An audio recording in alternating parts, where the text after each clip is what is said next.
കാസർഗോഡ് വീണ്ടും ദേശീയപാതയിൽ ഗർത്തം രൂപപ്പെട്ടു. ബേവിഞ്ച കാനത്തുംകുണ്ട് ദേശീയപാതയിൽ റോഡിലാണ് ഗർത്തം. പുതുതായി പണിത പാലവും റോഡും ചേരുന്ന ഭാഗത്താണ് ടാറിട്ട സ്ഥലത്ത് ഗർത്തം രൂപപ്പെട്ടത്.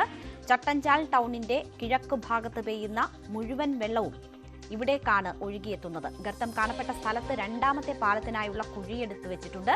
ഇതിൽ വെള്ളം നിറഞ്ഞതിനെ തുടർന്നാണ് ഗർത്തം രൂപം കൊണ്ടതെന്ന് സംശയിക്കുന്നു. KV ബൈജു വിവരങ്ങളുമായി ചേരുകയാണ്. ബൈജു, മറ്റൊരിടത്ത് കൂടി വലിയ ഗർത്തം രൂപപ്പെട്ടിരിക്കുന്നു. എന്താണ് സാഹചര്യം? വാഹനങ്ങൾ കടന്നുപോയിക്കൊണ്ടിരുന്നിടത്ത് തന്നെയാണോ ഇത് സംഭവിച്ചത്? അതായത് ഈ രണ്ടാം റീച്ചിലാണ് ഇപ്പോൾ വീണ്ടും ഇത്തരത്തിൽ വലിയ ഗർത്തം രൂപപ്പെട്ടത്. ചെർക്കള ചട്ടഞ്ചാൽ ദേശീയപാതയിൽ നിരവധി വാഹനങ്ങൾ പോകുന്ന ഒരു പാത തന്നെയാണിത്. ഇപ്പോഴും വാഹനങ്ങൾ കടന്നു പോകുന്നുണ്ട്. വലിയ തോതിലുള്ള ഗർത്തമാണ് രൂപപ്പെട്ടത്. ഇതേ രണ്ടാം റീച്ചിൽ തന്നെയാണ് നേരത്തെ റോഡിൽ വിള്ളലും ഒപ്പം ഈ സർവീസ് റോഡ് ഇടിഞ്ഞു താഴുന്ന സംഭവമൊക്കെ ഉണ്ടായത്. എന്നാലും ജില്ലാ കളക്ടർ ഉൾപ്പെടെ ഇപ്പോൾ സ്ഥലത്തെത്തി പരിശോധന നടത്തി. ഇപ്പോൾ താൽക്കാലികമായി ഈ ഗർത്തം മണ്ണിട്ട് മൂടിയിട്ടുണ്ട്.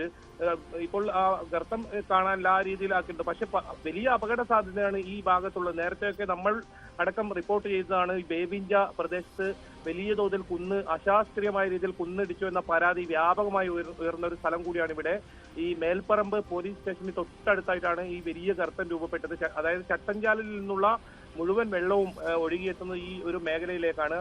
എന്നാലും ഇവിടെ വീണ്ടും അപകട സാധ്യതയുണ്ട്. കഴിഞ്ഞ കാലവർഷത്തിലും ഇവിടെ ഇത്തരത്തിൽ കുന്നിടുന്ന സാഹചര്യമൊക്കെ ഉണ്ടായിരുന്നു. അപ്പോൾ ഗതാഗതം പൂർണ്ണമായും നിരോധിച്ചുകൊണ്ടാണ് ആ നടപടികളിലേക്ക് നീങ്ങിയിരുന്നത്. ചന്ദ്രഗിരി പാലം വഴിയാണ് വാഹനങ്ങൾ വഴിതിരിച്ചു വിട്ടിരുന്നത്. ഏതായാലും ഇതുവഴി ഇനി വാഹന ഗതാഗതം നിരോധിക്കുമോ എന്ന് അറിയേണ്ടതുണ്ട്.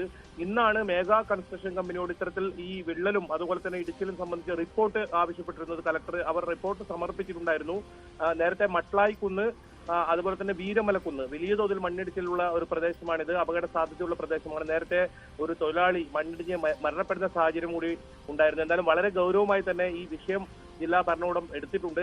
കൃത്യമായ വിശദീകരണം ഇവരോട് ആവശ്യപ്പെട്ടിട്ടുണ്ട്. വീണ്ടും ഇവിടെ ഇത്തരത്തിൽ ഗർത്തമുണ്ടാകാനുള്ള ഒരു സാധ്യതയുണ്ട്. ഇത് വലിയൊരു തോതിലുള്ള ഒരു ഗർത്തം തന്നെയാണ്. ഏതെങ്കിലും വാഹനങ്ങൾ പോകുന്ന സമയത്താണെങ്കിൽ വലിയ അപകടം ഉണ്ടാവുന്ന ഒരു അവസ്ഥയാണ് ഉണ്ടായിരുന്നത്. ഏതായാലും അത്തരത്തിൽ അപകടമൊന്നുമില്ലാതെ ഉണ്ടായിരുന്നതാണ് ഏറ്റവും ആശ്വാസം. എന്തായാലും തലനാഴികയ്ക്ക് അവിടെയും അപകടം ഒഴിവായിരിക്കുന്നു. പക്ഷേ വലിയ ഭീതി ജനിപ്പിക്കുന്നതാണ്, വലിയ ഗർത്തമാണ് രൂപപ്പെട്ടിട്ടുള്ളത്. KV ബൈജു ആണ് വിവരങ്ങൾ നൽകിയത്.